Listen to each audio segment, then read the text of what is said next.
about returns. I'll tell you a little the risk that are there in the various financial products, but I'll tell you from a completely new and a different angle, right?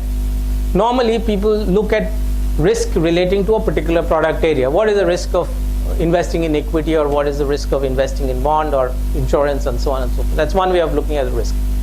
But you can also classify risk in these manners, and this helps us to very clearly see that fixed income should only be limited to 1 and 2.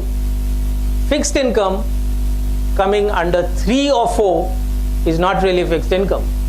It's so risky that it loses the character of fixed income the way you want or the way you understand. How? Super safe.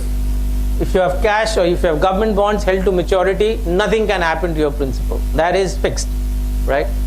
Take number 2, some formal structure of guarantee like a bank FD, okay, or any other bond held to maturity like a quasi public sector or even a corporate bond. Fisco bond held to maturity, the company is going to. There is a formal structure, which means there is something happens to the company, you have some rights. At least there is some safety.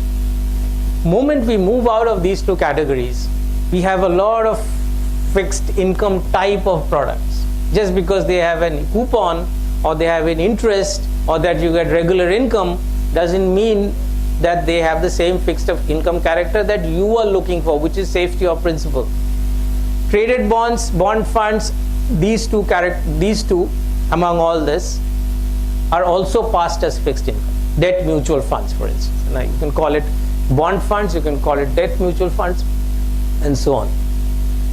They do not guarantee anything. The reason they cannot guarantee anything is because they go and invest in a product in the market.